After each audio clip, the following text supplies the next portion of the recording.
Hello student, welcome to तासु academy. देखिए, आप लोग के लिए काफ़ी एक के बाद एक वैकेंसी आती जा रही है। यहाँ पे आपको देखने को मिला है केनरा बैंक में 43 लॉ ऑफिसर का रिक्रूटमेंट, स्केल 2 ऑफिसर का। देखिए, अभी आप लोगों ने IBPS RRV स्केल 2 का एग्ज़ाम दिया है, जिसका रिजल्ट आने वाला है। कभी भी रिजल्ट आपको IBPS के वेबसाइट पे देखने को मिल सकता है, जिसकी इन्फॉर्मेशन मैं आपको पहले ही दे दूँगा। दूसरी बात, अभी आप लोगों ने लॉ ऑफिसर स्केल 1 का एप्लीकेशन फॉर्म सबमिट कर दिया है। उसका 23 लास्ट डेट थी। आप लोगों ने उसको कंप्लीट कर दिया होगा। और अब इसके बाद जो दूसरी अपॉर्चुनिटी, आपको तीसरी अपॉर्चुनिटी जो मिलेगी, वो मिलेगी Canara bank scale 2 law officer, जिसमें पोस्ट काफ़ी अच्छे हैं, 43 पोस्ट हैं। और एक बात यहाँ पे और है कि सिंडिकेट बैंक जो है अब केनरा बैंक में मर्ज हो गया है। तो आपको यहाँ पे काफ़ी अच्छा सा पोस्ट देखने को दोनों बैंकों का मिला के मिला है, 43 पोस्ट लॉ ऑफिसर स्केल 2 का। तो आप लोगों के लिए काफ़ी गुड अपॉर्चुनिटी है। चलिए देखते हैं इसमें फुल नोटिफिकेशन जो जो आपके लिए इम्पोर्टेंट है, जैसे कितने पोस्ट हैं, उनकी क्वालिफ़िकेशन क्या है, एक्सपीरियंस कितना मांगा गया है, एज कितना है, फ़ीस कितना है, या पेपर पैटर्न क्या होगा, नेगेटिव मार्किंग होगी नहीं होगी, और क्या नेसेसरी है इन सब को फॉर्म को फिल करने के लिए। तो जो भी इम्पोर्टेंट है इस वीडियो में आपसे डिस्कस करेंगे।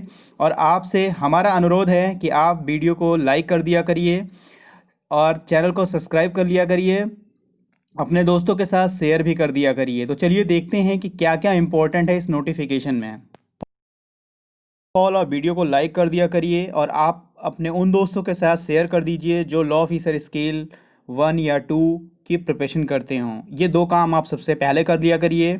इसके बाद ताशु एकेडमी का टेलीग्राम चैनल है, जो आपको लिंक डिस्क्रिप्शन बॉक्स में दिया गया है, वहाँ उसको ऐड कर लें, क्योंकि सारी नोटिफिकेशन टेलीग्राम चैनल में दी जाती है। और अगर आप ये वीडियो फेसबुक पे देखते हैं तो फेसबुक पेज ताशु एकेडमी का है, उसका भी लिंक आपको डिस्क्रिप्शन में दिया गया है, वो भी ऐड कर लें। और अगर आपके पास इंस्टाग्राम है तो वहाँ पे आप ताशु एकेडमी सर्च करें और उसे फॉलो कर लें। वहाँ पे आप मुझसे क्वेश्चन और आंसर कर सकते हैं। इतना काम आप सबसे पहले कर लिया करिए। देखिए, सबसे अच्छी बात यह है कि केनरा बैंक ने 43 लॉ ऑफिसर स्केल 2 का रिक्रूटमेंट ओपन कर दिया है। ठीक है, अब इसमें हम लोग एक एक चीज़ देखेंगे, क्या क्या इंपॉर्टेंट है और कौन फॉर्म भर सकता है।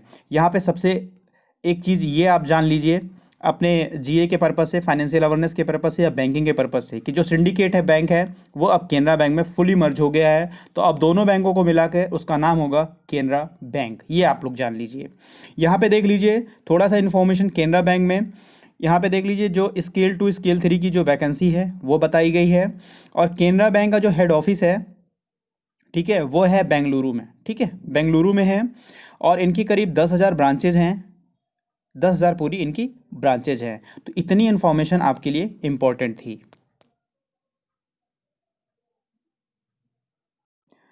केनरा बैंक का जो एप्लीकेशन फॉर्म का लिंक है वो कब ओपन होगा, तो ये देखिए 25 नवंबर को, ठीक है, आपको फॉर्म का लिंक ओपन हो जाएगा, यानी आप 25 नवंबर से फॉर्म को भर सकेंगे। और कब तक फॉर्म को आप भर पाएंगे, 15 दिसंबर तक, यानी 15/12/2020 तक आप इस फॉर्म को फिल कर सकते हैं। पूरे आपके पास एक महीने का टाइम है, बट आप एक महीने वेट मत करिए। जिनको भी इस फॉर्म को भरना है, जो कैंडिडेट एलिजिबल हैं इस फॉर्म को भरने के लिए, वो 25 नवंबर से अपना फॉर्म भरना शुरू कर देंगे और 15 दिसंबर तक अपना फॉर्म भरकर कंप्लीट कर सकते हैं। यहाँ पे जो पेमेंट है वो 25 नवंबर से ही आप पेमेंट और फॉर्म दोनों सबमिट कर सकते हैं। और 15 दिसंबर तक भी आप पेमेंट और सबमिट अपना पूरा एप्लीकेशन फॉर्म 15 दिसंबर तक भी कर सकते हैं। तो यहाँ पे ये डेट हो गई इंपॉर्टेंट। फिर जो एग्ज़ाम होगा वो ऑनलाइन एग्ज़ाम होगा, ऑनलाइन मोड में होगा, कंप्यूटर बेस्ड एग्ज़ाम होगा।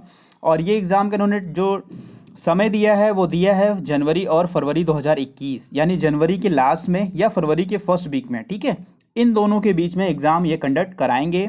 और बैंकिंग का एग्ज़ाम जो डेट होती है वो ड्यू डेट पे होती है, अगर कोई अदर इशू नहीं आता है तो ये मानकर चल लीजिए। अभी 22 नवंबर को पीएनबी लॉ ऑफिसर का एग्ज़ाम था, देखिए बिल्कुल टाइम पे हुआ। और इनका भी जो डेट है इस टाइम पे भी ये एग्ज़ाम कंडक्ट करा लिया जाएगा। यहाँ आपको जानने को मिला कब से फॉर्म भरना है और कब तक हम फॉर्म भर सकते हैं, और एग्ज़ाम ये कब कराएंगे। तो यहाँ पे भी आपको एक मंथ पता चल गया कि एग्ज़ाम किस मंथ में होना है। बाकी जो इसकी एग्ज़ाम डेट है वो इनके ऑफिशियल वेबसाइट केनरा बैंक पर रिलीज़ कर दी जाएगी, और फिर मैं आपको इन्फॉर्म कर दूंगा कि देखिए केनरा बैंक का जो अब एग्ज़ाम है इस डेट को कंडक्ट कराया जाएगा। अब आपको यहाँ जानने को मिलेगा कितनी टोटल पोस्ट हैं लॉ ऑफिसर स्केल 2 में, ठीक है, वो किस स्केल का है, स्केल 2 का है, उसकी एज कितनी होगी कि जो फॉर्म भर सकते हैं कैंडिडेट, एससी में कितनी सीटें हैं, एसटी में कितनी सीटें हैं, ओबीसी में कितनी सीटें हैं, ईडब्ल्यूएस जनरल और टोटल पोस्टें कितनी हैं। यहाँ पे ये सारी चीज़ें आपको जानने को मिलेगी। इससे पहले एक बात और है कि अगर इनमें पोस्ट में से कोई और कैंडिडेट इस वीडियो को देख रहे हैं तो वो अपना नोटिफिकेशन यहाँ से देख लेंगे, अपना एलिजिबिलिटी क्राइटेरिया देख लेंगे कि क्या वो एलिजिबल है फॉर्म भरने को। नहीं तो डिस्क्रिप्शन बॉक्स में लिंक दिया रहेगा इस नोटिफिकेशन के पीडीएफ का, आप वहाँ से डाउनलोड कर इस पूरे फुल नोटिफिकेशन को अपने अकॉर्डिंग पढ़ सकते हैं। अगर फिर भी आपको कोई क्वेरी है या कुछ भी जानना है आपको या कोई प्रॉब्लम हो रही है नोटिफिकेशन से रिलेटेड तो आप कमेंट सेक्शन में कमेंट करिएगा, मैं आपको वहां आंसर करूंगा। एक बात और है, कोई भी प्रॉब्लम इससे रिगार्डिंग होती है तो आप कमेंट ज़रूर करिएगा। यहाँ पर आप देखिए सीरियल नंबर 10 जो है, यहीं पे मैनेजर लॉ का ये पोस्ट दिया गया है, ठीक है, मैनेजर लॉ का है, स्केल 2 का है ये, और में है वो इस फॉर्म को भर सकते हैं। यहाँ पे टोटल सीट आप देख लीजिए, जैसे एससी में 6 सीटें हैं, एसटी में 3 है, ओबीसी में 11 है, ईडब्ल्यूएस में 4 है, जनरल में 19 है और टोटल पोस्ट जो लॉ ऑफिसर की है 43 है। काफ़ी अच्छी पोस्ट है। तो यहाँ पे आप अपना पोस्ट देख लीजिए, मैनेजर लॉ स्केल 2 का पोस्ट है। एज जो है वो 22 से 35 होनी चाहिए और सारी ये वैकेंसी जो है हर कैटेगरी में डिवाइड है। टोटल पोस्ट आपको 43 देखने को मिल रहा है यहाँ पर। उसके बाद सबसे इम्पोर्टेंट जो है, जैसे हमने अभी एज क्राइटेरिया देख लिया है, जिनकी एज 22 से 35 है, ठीक है, जनरल कैटेगरी में, वो इस फॉर्म को अप्लाई कर सकते हैं। बाकी आपको एससी, एसटी, ओबीसी में एज रिलैक्सेशन की छूट दी गई है, वो भी हम इसमें नीचे स्लाइड में देखते हैं कि कितनी कितनी छूटें किस कैटेगरी में दी गई हैं। तो यहाँ पे सबसे इम्पोर्टेंट जो है वो हम देख रहे हैं, यहाँ पे हमारा सीरियल नंबर पोस्ट 10 है और मैनेजर लॉ का पोस्ट है। टोटल वैकेंसी 43 है, स्केल 2 का है। यहाँ पे क्वालिफिकेशन देख लीजिए क्या मांगा गया है, graduate with a degree in law और law graduate who has pass 5 year integrated course from the university recognised by the government of India, यानी जिन्होंने लॉ की डिग्री ली है, यानी वो 3 ईयर हो या 5 ईयर हो, दोनों एलिजिबल हैं यहाँ पे। तो सबसे पहले आपके पास एलएलबी की एक डिग्री होनी चाहिए, 3 ईयर हो या 5 ईयर हो। दूसरी चीज़ यहाँ पे देख लीजिए, मिनिमम एक्सपीरियंस जो है वो 3 साल का होना चाहिए, यानी आपके पास 3 साल का एक्सपीरियंस होना चाहिए एज अ प्रैक्टिशनर। अगर आपने एलएलबी के बाद एनरोलमेंट कराया है अपने स्टेट बार काउंसिल में, तो जिस डेट से कराया है और इस डेट तक, जिस डेट का इनका नोटिफिकेशन है, यानी 25 नवंबर से फॉर्म भरना है, तो 25 नवंबर तक के अंदर आपका एक्सपीरियंस जो है वो 3 साल का पूरा होना चाहिए। तो 3 साल का आपके पास एक्सपीरियंस होना चाहिए। Active experience as a practice advocate, यानी अगर आप एज अ एडवोकेट के रूप में भी काम कर रहे हैं तो भी आपका 3 साल का एक्सपीरियंस काउंट किया जाएगा। या अगर आपके पास एक्सपीरियंस है law officer in legal department of schedule commercial bank या स्टेट या गवर्नमेंट या सेंट्रल या पीएसयू, आपके पास अगर 3 साल का कोई भी एक्सपीरियंस गवर्नमेंट का है, सेंट्रल का है या बैंक का है या स्टेट का है, किसी भी लीगल डिपार्टमेंट का है 3 साल का एक्सपीरियंस, तो भी इसमें काउंट किया जाएगा, ठीक है। और यहाँ पे एक चीज़ और लिखी है, the above experience should be after enrolled as a advocate with bar council. तो अपने स्टेट बार काउंसिल में जिस दिन आप एनरोल्ड हुए होंगे उस दिन से ये चीज़ें काउंट की जाएंगी। तो यहाँ पे देखिए सबसे पहली क्राइटेरिया जो एज की थी वो 22 से 35 है। आपके पास 3 साल या 5 साल के लॉ की डिग्री होनी चाहिए और उसके साथ ही साथ 3 साल का चाहे एडवोकेट के रूप में या आप किसी लीगल डिपार्टमेंट में या किसी स्टेट गवर्नमेंट में या सेंट्रल गवर्नमेंट में या पीएसयू में या किसी कॉमर्शियल बैंक में अगर आपने 3 साल काम किया है as a legal officer, as a legal experience, तो भी आप एलिजिबल होंगे। यहाँ पे एक बात और देख लीजिए, ये सारा इनका काम है, ठीक है। जैसे इन्होंने क्या क्या लिखा है, offering opinion on various legal issue, जितने भी लीगल इशू होंगे उन पे काम होगा, ड्राफ्टिंग, बेटिंग करना होगा एंड निगोशिएटिंग करना होगा, agreement, contract, deed, bank guarantee और डॉक्यूमेंट। तो ये सारी चीज़ें आपको हैं कि ये सारी चीज़ें आपके इंटरव्यू में आपसे पूछी जाएंगी और ये सारे काम आपको बैंक में करने होंगे। तो ये आप खुद से एक बार पढ़ लीजिएगा, नहीं तो वीडियो काफ़ी लंबा हो जाएगा। तो एक बार ये स्क्रीनशॉट लेकर आप पढ़ लीजिएगा। इन सब चीज़ों पे आपको वहाँ काम करना है, इन्हीं से आपके इंटरव्यू में क्वेश्चन भी पूछे जाएंगे और काफ़ी क्वेश्चन यहाँ से भी आपके एग्ज़ाम में देखने को मिल सकते हैं। यहाँ पर आपको 2 चीज़ें जानना बहुत आवश्यक है। पहली चीज़ है कंप्यूटर लिटरेसी और दूसरी चीज़ है नॉलेज ऑफ हिंदी, ठीक है, हिंदी की नॉलेज और कंप्यूटर लिटरेसी आपको आनी चाहिए, ठीक है। यहाँ पे कंप्यूटर लिटरेसी में लिखा है operating and working knowledge in computer system shall be an essential qualification. ये एसेंशियल क्वालिफिकेशन है कि आपको आनी ही आनी चाहिए, कंप्यूटर का एप्लीकेशन जो भी है वर्किंग आप कंप्यूटर पे कर लें।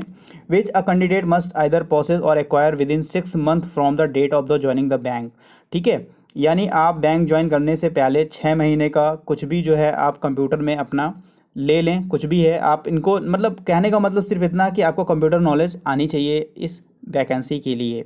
दूसरी चीज़ है हिंदी नॉलेज, यानी यहाँ पर कहा गया है कि the candidate shell acquiring knowledge working knowledge of Hindi, यानी आपको हिंदी में काम करना आना चाहिए।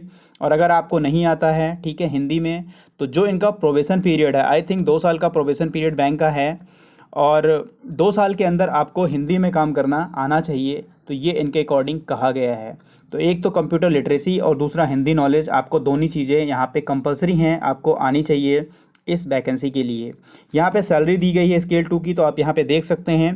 बाकी सैलरी अगर आप किसी पीएसयू में जॉब कर रहे हैं तो आपको लो तो मायने रखता है कि देखें हमारी सैलरी उससे ज़्यादा है या कम। लेकिन अगर आपको अभी तक जॉब नहीं मिली है तो यहाँ पे सैलरी अभी मत देखिए, अभी पहले सिलेक्शन लीजिए, उसके बाद सैलरी डिस्कस किया जाएगा। यहाँ पे वैसे एक चीज़ और है कि as per salary revision joint noted date 25/5/2015 का दिया है कि 25/5/15 को ये आपकी रिवाइज़ किया गया था, और अभी कुछ दिन पहले ही सैलरी में फिर से इंक्रीज़ किया गया है, तो उसको हम एक अलग वीडियो में डिस्कस करेंगे। यहाँ पर जो एज रिलैक्सेशन की बात की गई है, यानी जो जनरल कैटेगरी के लोग हैं उनकी एज क्राइटेरिया 22 से 35 रखी गई है, ठीक है। वो एज क्राइटेरिया 22 से 35 साल तक जिनकी एज है वो फॉर्म को फिल कर सकते हैं। लेकिन अगर कोई एससी है या एसटी है, ठीक है, तो एससी के लिए जो है, एससी और एसटी के लिए 5 साल दिया गया है। यहाँ पर देखिए शेड्यूल कास्ट और शेड्यूल ट्राइब कैंडिडेट के लिए 5 साल, यानी वो अगर 40 साल तक के एज हैं, 22 से 40, तो भी वो इस फॉर्म को भर सकते हैं। यहाँ पे देखिए ओबीसी का भी दिया गया है अदर बैकवर्ड क्लासेस, तो उनके लिए 3 साल, यानी 35 दिन 38 साल तक वो फॉर्म को भर सकते हैं। बाकी अगर कोई डिसेबिलिटी पर्सन है तो वो 10 साल की उनको छूट दी गई है। कोई दंगे में 1948 के रियोट में अगर हैं शामिल थे या उसमें अफेक्टेड हैं तो वो 5 साल की छूट है। बाकी जो एक्स सर्विस मैन वगैरह हैं उनके लिए भी 5 साल की छूट दी गई है। तो यहाँ पे जनरली समझ लें 22 से 35 सबके लिए नहीं है, केवल जनरल कैंडिडेट के लिए है। अगर एससी एसटी हैं उनको 5 साल की और छूट दी गई है, और ओबीसी के लिए 3 साल की, और डिसेबिलिटी पर्सन के लिए 10 साल की। बाकी आप लोग यहाँ पे जो कैंडिडेट हों वो इसमें आप पढ़कर देख सकते हैं। यहाँ पर देखिए फ़ी कितनी पड़ेगी, तो एससी एसटी और पीडब्ल्यूडी के लिए जो है वो केवल 100 रुपीज़ और जीएसटी पड़ेगी, ठीक है। जो भी जीएसटी होगी वो 100 रुपये प्लस जीएसटी पड़ेगी। बाकी जितने भी कैटेगरी हैं जैसे जनरल हैं, ईडब्ल्यूएस हैं, ओबीसी हैं, उन सब के लिए 600 रुपये प्लस जीएसटी पड़ेगी, ठीक है। तो ये फ़ीस हो गया 600 रुपये प्लस जीएसटी आप सभी कैटेगरी के लिए है, और केवल एससी एसटी पीडब्ल्यूडी के लिए 100 रुपये प्लस जीएसटी है। तो ये आपकी फ़ीस हो गई, कितनी फ़ीस आपकी लगनी है। फ़ीस आप ऑनलाइन मोड में भी, ठीक है, किसी एप्लीकेशन के थ्रू भी, एटीएम कार्ड से भी आप इस फ़ीस को पे कर सकते हैं। यहाँ पर ये इम्पॉर्टेंट है जान लेना सिलेक्शन प्रोसीजर क्या होगा हमारे लॉ ऑफिसर स्केल 2 का।